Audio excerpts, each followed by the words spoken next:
Alassane Sall da ngay gis ni boo xoolee CV mais dafa jàng ba ne ar man gëm naa ne du doful dina jàpp ko gëm naa ne il est intelligent mais xam nga la moo ko sonal xol baa ko sonal gi nga sox xol bu lëndëmee yow dootoo xalaat tu vas plus réfléchir léegi nag seen diggante ak Sonko ñoom maanaam mbañeel gi dafa dem ba prendre le dessus ba dafa muur seen xel finalement ils réfléchissent plus. jëlal par exemple ku ci mel ni Anta Babacar Ngom lu muy daw bay daanu yow peut-être juddu nga fekk dans une famille boo moo tax ma naan parfois am taxul nit ki bañ a soxor de juddu nga dans une famille et pas li mu mënoon na def benn percée politique bu extraordinaire en tant que femme au moins sax mu am benn catégorie politicienne bu xaw a wuuteeg la nouvelle classe politique mais lan moo ko dugal ci yii muy def nii Anta Babacar Ngom. parce que Sonko dafa am ñu bari ñu mu tollool génération wala bu ñuy magante ay 10 ans 7 ans la ñuy magante mu am benn ascension sur le plan social boo xamante ni beaucoup ne l'acceptent pas jàppal Ousmane Sonko en dehors de la politique suñu borom daf ko jagleel mu am benn période mu am ascension bu extraordinaire sur le plan social sur le plan politique léegi ascension boobu noonu am na ñu mu tollool génération peut-être sax. ñoo ko ëpp alal par exemple ci wàllu koom-koom alal ñoo ko ëpp alal y avait des gens yoo xamante ni seeni parents dañ leen préparer woon pour que ñu nekk des leaders Sénégal am na ñoo xam ne seen papa dafa am alal dañ leen préparer woon yóbbu leen dans les plus grandes écoles au monde ñu jàngal leen pour préparer leen pour que demain ñu diriger dëkk bi am na ci ñoom dañoo dem ci say sëriñ yi ne leen yow tu seras président de la République ba tey dañoo jàpp ni ils seront président de la République yaa ngi dégg Bougane bi muy wax naan Macky Sall pardon dama dem benn buxaaba bi ne ko ki lay wuutu ku xees la en fait ay détails la mais dañuy dem ci benn buxaaba bi ne la yow yaay nekk président du coup yow da ngay jàpp ni yow yaa war a nekk président donc ñu ci bëri dañuy tolloog Sonko génération seen ñenn ñi seen parents dañ leen préparé woon pour que demain ñu nekk ñiy téye réew mi sur le plan politique ñenn ñi dañu préparé woon baliser le terrain pour être des leaders occuper l'espace public léegi l'ascension de Sonko dafa ñëw jaxase lépp. maanaam ñeneen ñi leen seen papa yi préparé loon pour que ñu nekk ëllëg des présidents ou bien une présidente de la république ñenn ñi tëggoon une stratégie tey pour def benn percée politique ñooñu li ñu prévoir loolu lépp l'arrivée de Sonko dafa ñëw bousculer toute la hiérarchie loolu nag bu amee nit ki dafa lenn moo koy sauver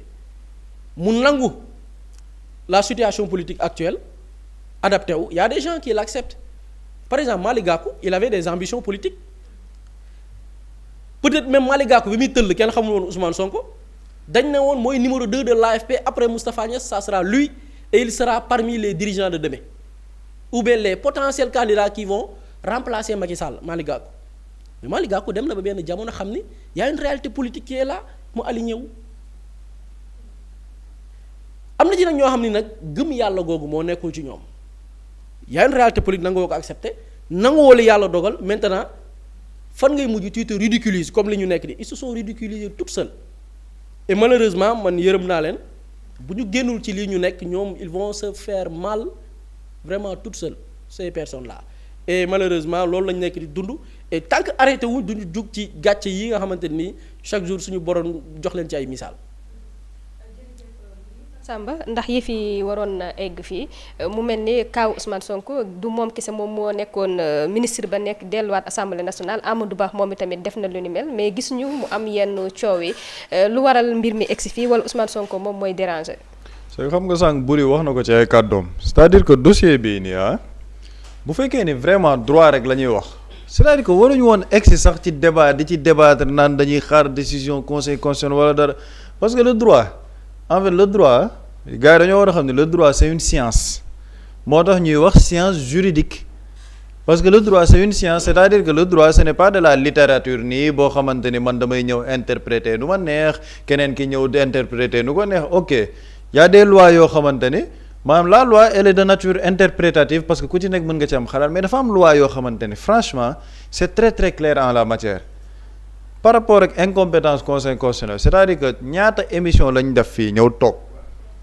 wax ci article 54 de la constitution wax ci jurisprudence conseil constitutionnel wax ci c'est-à-dire que dañ cee wax ba sonn mais décision ba mu ñëwee kan la bett c'est-à-dire que ñi nga xamante ne ñu ngi doon yàgg wax ci droit décision bi kan la bett c'est-à-dire que bettul absolument kenn parce qu'en réalité le conseil constitutionnel ne pouvait qu'être incompétent en la matière le conseil constitutionnel mënul woon compétent ci décision bi incompétence bi rek moo mënoon a ñëw parce que le conseil constitutionnel dans le principe de la séparation des pouvoirs mais ne peut pas s'immiscer de la vie interne de l'Assemblée nationale loolu lan moo ko may l'article 92 de la constitution moo ne conseil constitutionnel dafa am ay pàcc yoo xamante ni moom moo ci war a jël lii la war a def par rapport à la régulation maintenant par rapport à la régulation lépp lu jëm ci ay organes législatifs ñu ne ko yow article 92 de la constitution moom moo la tënk ca alinéa 3 ni yow lépp lu jëm ci organe législatif bi ci lenn nga ci mën a wax mooy élection nationale processus électoral maanaam bu ñu génnee ci processus électoral bi jeex na conseil constitutionnel mënatu fa wax. tamit ndax mën nañoo xaar tamit opposition bi dem foofee nga xamante ni moom mooy. cour xam nga opposition bi man dinaa ñëw sax ci opposition bi opposition boobu sax dinaa ñëw par rapport ak seeni recours yi ñuy wax ak yi ñu naan dañ koy def mais c'est-à-dire que le conseil constitutionnel xam nga Boury il a très bien fait d'illustrer la décision du conseil constitutionnel bi proclamé Ousmane Sonko en tant que député parce que ñoom lan lañ doon wax mooy Ousmane Sonko est-ce que député la mais la décision du conseil constitutionnel d'hier sànq maa ngi koy wax sànq dans son considérant 9 bi moom mooy conseil constitutionnel tontu na parce que conseil constitutionnel mu ngi ne un membre du gouvernement élu député donc conseil constitutionnel même ci décision démb bi mu ngi conférer à Ousmane Sonko son statut de député donc Aïssata Tall Sall li mu doon wax ne il faut que ñu xool ndax Ousmane Sonko député wala du député conseil constitutionnel tontu na ci considérant 9 bi nee na Ousmane Sonko parce que cas d'étude Ousmane Sonko la. Il y a la cessation de ses fonctions ministérielles pour un membre du gouvernement élu député au niveau de l'Assemblée nationale donc le conseil constitutionnel wax na ni Ousmane Sonko député la waaye léegi c'est-à-dire que lii lenn nag lay indi moo may indi ci opposition bi xam nga Boury mu ngi koy wax gis nga la haine ne peut pas être un programme politique haine mënul nekk programme politique mooy opposition bi dañoo war a toog ñu ànd ak lucidité xool li nekk di xew ànd ak lucidité quoi parce que Boury mu ngi ne amul fenn ci àdduna fooy opposant di opposé au président de l'Assemblée nationale mu ngay gën a dollil sax ma ne ko président Assemblée nationale boobu moom ci boppam opposant la parce que xam nga président Assemblée nationale mën na sax bokk ci parti exécutif mais le président de l'Assemblée nationale Ousmane Sonko est un opposant comme eux ñoom parti politique bu juddu lan lay ut la conquête du pouvoir mais le pouvoir bi tax ñu naan pouvoir ban pouvoir la c'est le pouvoir exécutif Ousmane Sonko yorul pouvoir exécutif kan moo yore pouvoir exécutif le président Bassirou Diomaye Faye conseil des ministres am na doo leen dégg ñu wax ci rapport d'exécution budgétaire publié nañ ko doo leen dégg ñu wax ci il y a le projet de loi portant sur loi de finances rectificative 2026 adopté nañ ko conseil des ministres doo leen dégg ñu wax ci ñoom loolu yëpp duñ ci wax lu ñuy wax Ousmane Sonko warul nekk député te li lay won la mauvaise foi de ces personnes là Mamadou Talla Ndao xam nga Amadou Ba mën nga ne dafa nekkoon député après ñu nommé ko ministre mu dem ci gouvernement bi mais Mamadou Talla Ndao Ousmane Sonko teg Mamadou Talla Ndao dafa nekk ministre ñu dem campagne ñu nommé ko député ñu élire ko député mu suspendre son mandat dem nekk ci ministre fonction ministérielle am jeex mu ñëwaat jël son mandat de député waaw da ngaa dégg opposition wax ci Mamadou Talla Ndao ba tey jii ba sàng du ñu wax ci Mamadou Talla Ndao duñ ci wax parce qu'en réalité ñoom ils ont une obsession maladive pour la personne de Ousmane Sonko te loolu nag lenn rek la c'est de la lâcheté il faut dire les termes tels que c'est de la lâcheté Ousmane Sonko ñun dañoo bëgg ñu ko challenger il faut que des gens de l'opposition challenge Ousmane Sonko c'est-à-dire que ñun loolu la ñu bëgg pour le débat public Ousmane Sonko qu'est-ce qui a fait sa trajectoire politique ba mu ñëwee en tant qu'opposant en 2016 à partir de 2014 sax 2016 avec la publication d'un livre pétrole et gaz chronique d'une spoliation di wax ressources naturelles yi lii ñu ngi spolier suñu terre yi lii fiscalité mu jox ko benn dayo 2017 Ousmane Sonko plus fort reste la duggee Assemblée nationale c'est-à-dire que amul woon sax une représentativité énorme dans ce pays ñu bëri xamuñ ko woon en 2017 plus fort reste la duggee Assemblée nationale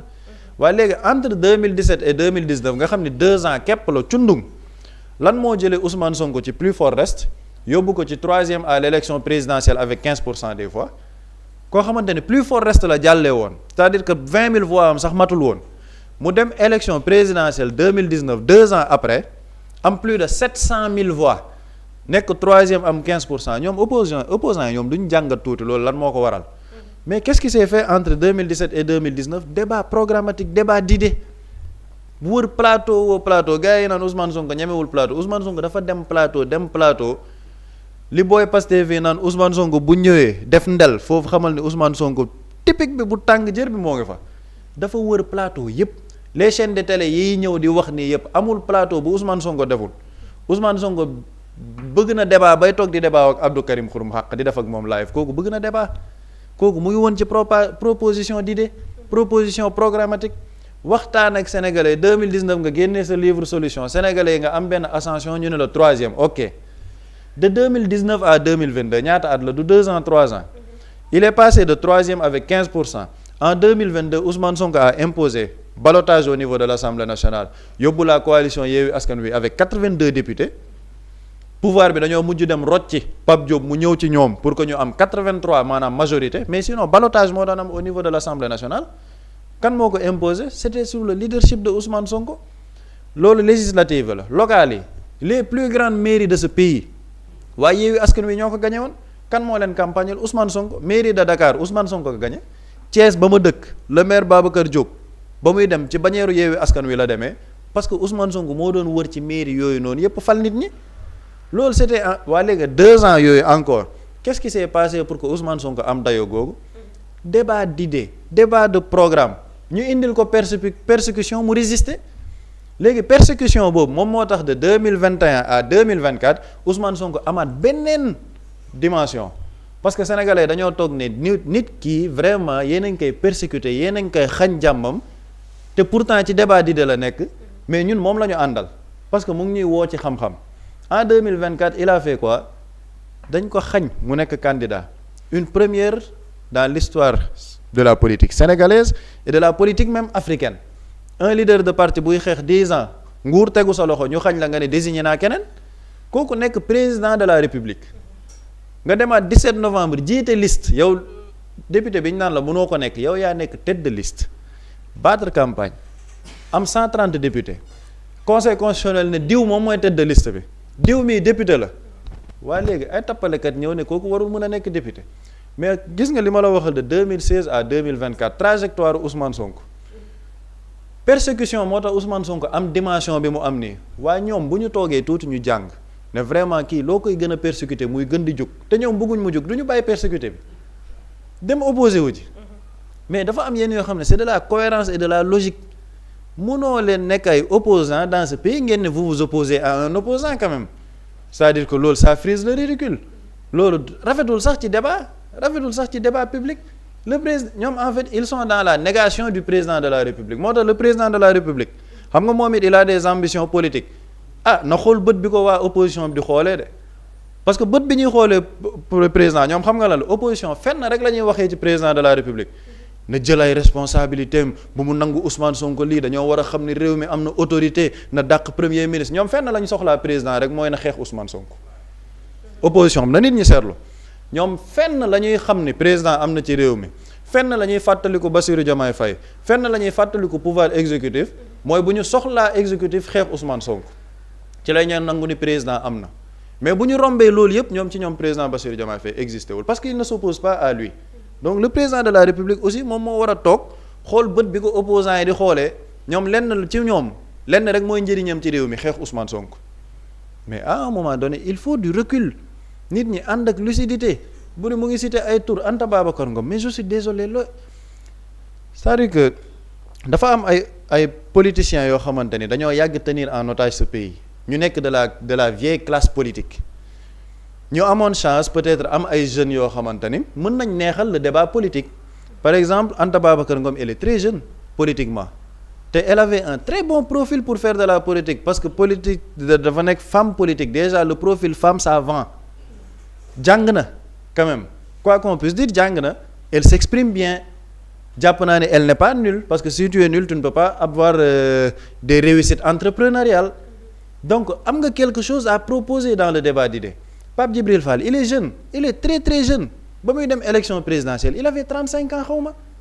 xale nga mais lan moo tax ñoom ñu bëgg a dugg ci politique bu njëkk ba seen politique lépp mooy diw bu mboq mais à un moment donné il faut ñoom ñu toog def seen propre introspection nañ man li may def nii man est-ce que lii jom la quoi est-ce que lii fulla la est-ce que man je suis digne d'être un homme politique ou une femme politique ci la ma nekk parce que sama programme yépp mooy diw bi warul bokk li gars yi naan à un moment donné il faut être des hommes quoi hommes politiques yi nañ nekk ay góor yàlla jàkkaarloog Ousmane Sonko ci langue politique bi Ousmane Sonko nit la du yàlla Ousmane Sonko c'est une personne faillible mën na def ay erreurs xëy na mën na juum mais bu dee day juum wala dara nañ waxtaan ak moom débattre ak moom ci juum nga ci politique agricole juum nga ci politique économique li nga wax par rapport à la souveraineté man loolu du sama vision li nga wax ci lii man loolu du sama vision mais ñoom balaa Ousmane Sonko di débat sax non diw moom warul bokk parce que ñoom jàpp nañ ne Ousmane Sonko bu bokkee vraiment ñoom seen carrière politique jeex na te même Ousmane Sonko bu bokkoon bu ma jëlee kaaw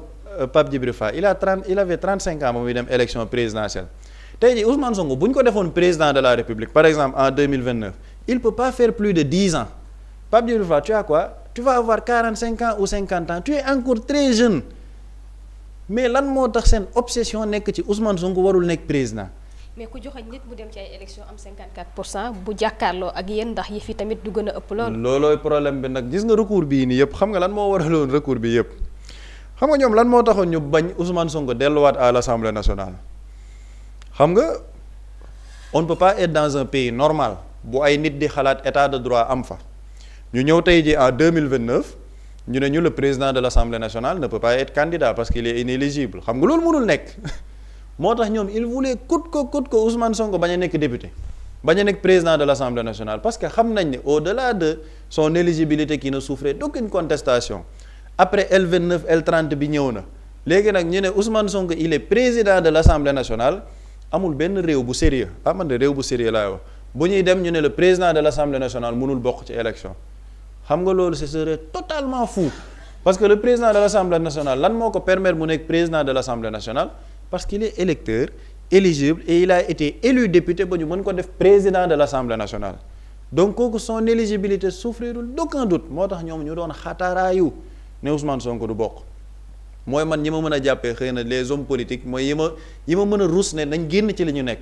mooy ñoom ay Anta Babacar ay Pape Djibril Fall ay ndaw lañ ay xale lañ ils ont quelque chose peut-être à proposer bu ñu tayle seen carrière politique dans la détestation daf ci am ñeneen nag ñoo xamante ni ña mel ni Xose moom c'est-à-dire Xose moom carrière politique am dafa jeex bu ma waxee Xose gars yi xam nañ ki may waxal parce que léegi turam sax day métti bopp c'est-à-dire que Xose moom toute sa carrière moom en fait il veut c'est-à-dire que c'est un homme politique égoïste moom bëggul ku ko jiite parce que jàpp na ni il est l'homme politique le plus abouti il est l'homme politique le plus intelligent bu demee coalition sax bu keneen nar a jeeti coalition bi mu gedd rek moom noonu lay doxee gis nga coalition aar bi ba muy am il y avait d'autres leaders mais moom moo nekkoon tête de liste ndax lan xam naa fa lay nekk di xataraayu ne moom moo ëpp ay nit moom moo gën a matale nit ñi politiquement donc moom moo war a jiite Xose moom loolu mooy politique am moom Xose moom loolooy politique am te buuri mu ngi ko wax man xam nga gars yi ñu ngi def son parcours mais il a un parcours académique mais magnifique 2 fois lauréat concours général par exemple man participer naa concours général philo mais awma prix moom il a été lauréat 2 fois moom nga def ay cours nga def ay études en aéronautique lu mais kooku maanaam techniquement il a du bagage quoi mais xam nga lan moo tax techniquement bagage boobu yëpp du feeñ politiquement parce que la haine elle consume maanaam yow boo jiitalee haine sa capacité de réflexion ak sa capacité de xalaat lay ŋacc muur nag say bët maanaam foofu même si tu étais intelligent même si tu étais très calé techniquement politiquement tu deviens bête lan moo tax tu deviens bête mooy yow jiitaloo réflexion jiitaloo objectivité lenn ngay jiital mooy haine donc cette haine bi ngay jiital moom mooy consumer ta capacité de réflexion moom mooy consumer ton intelligence léegi loolu nag moom mooy reflété wu ci say discours ak say sorties politiques mooy waral pendant 2 ans ñu lay dégg ci ay ASER ñu ne recours am na fu recours am mais da ngay xool recours bii nii gars yi ba ñu nee sax matuñ pour def recours moom moo topp ci réseau yi non maa ngi woo député yi nañ ñëw nañ dem def recours parce que lii duñ ko nangu nangam sax parce que il a une haine maladive. c'est que buy wax ci Ousmane Sonko wala lu takk ci Ousmane Sonko sax da ngay xool kanam bi nga xam ni kii ci biir xolam instant yi xol baa ngi baax mais loolu jaru ko parce que bu fekkee ni nii la nar a continuer mais balaa 2029 man ñoo bokk Thiès dama koy bañ mu wadd fii ci mbeddu Dakar yi crise cardiaque dafa nar a crise cardiaque ci biir réew mi te quand même waa njabootam war nañ ko jàppale entre temps fii ak 2029 Ousmane Sonko 3 ans moo fi des en 2 ans Ousmane Sonko jóge na ci plus fort reste dem ba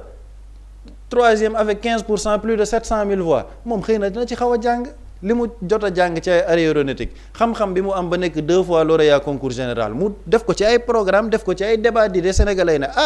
wax dëgg yàlla xose de yaa ngi doon jàdd koñ mais jamono ji moom dellu si waat ko garaawul kaay ñu nangul la ko mais ñun c'est ça qu'on veut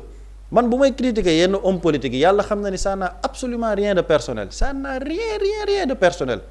mais dama bëgg quand même ñun tamit li ñuy def dafa métti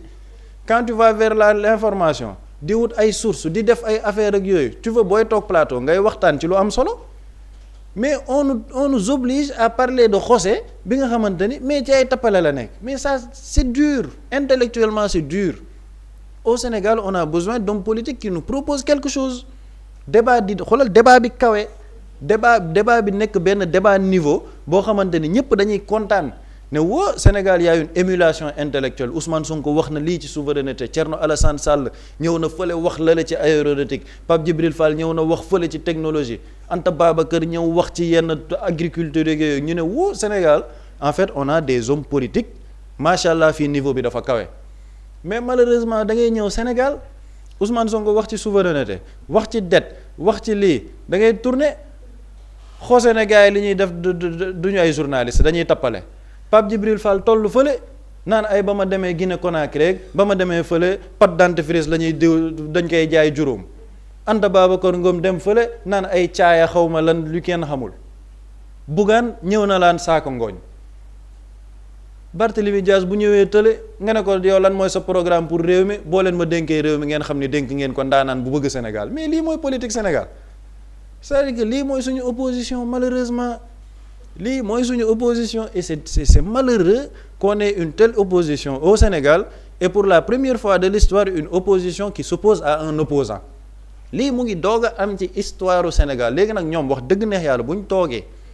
parce que man jàpp naa ni homme politique da ngay xool sa trajectoire yenn saa yi di nga def benn réunion nga ànd ak sa équipe nga ne bon xaaral ma def bilan d'étape léegi am na benn étape bu ñu jàll Ousmane Sonko il est président de l'Assemblée nationale man vraiment maa leen koy dénk sax di leen ko ñaan nañ def réunion ak seen militant donte bëriwuñ wax dëgg neex yàlla donte bëriwuñ bu ñu doon def réunion xëy na ci benn salle lay yem parce que amuñu ay nit mais nañ def bilan d'étape xool ne man de lii maa ngi ciy def depuis 2 ans doxul xaaral ma changer fusil d'épaule jéem a dem ci débat d'idées jéem a def ay waxtaanu programme jéem a def lii au moins dinaa am lu ma xaw a gagné tuuti sénégalais mën la cay naw mais malheureusement bu nekkoo ci loolu nag bu dee ñoom jàpp nañ ni opposé wu à un opposant mooy seen opposition boo ngi noonu yaa xëyti sénégalais yaa ngi seetaan. waaw jërëjëf Pape Samba xam naa dañuy des ci loolu ba tey buri ñu jëm.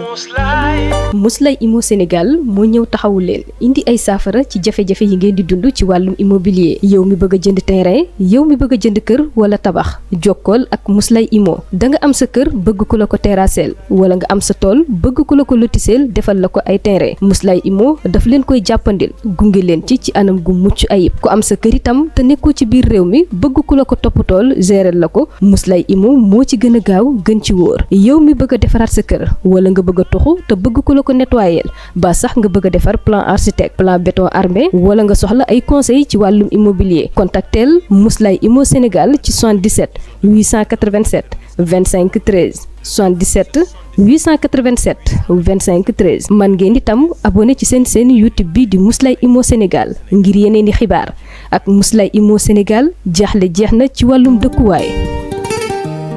Quand l'immobilier devient une évidence, contactez-nous.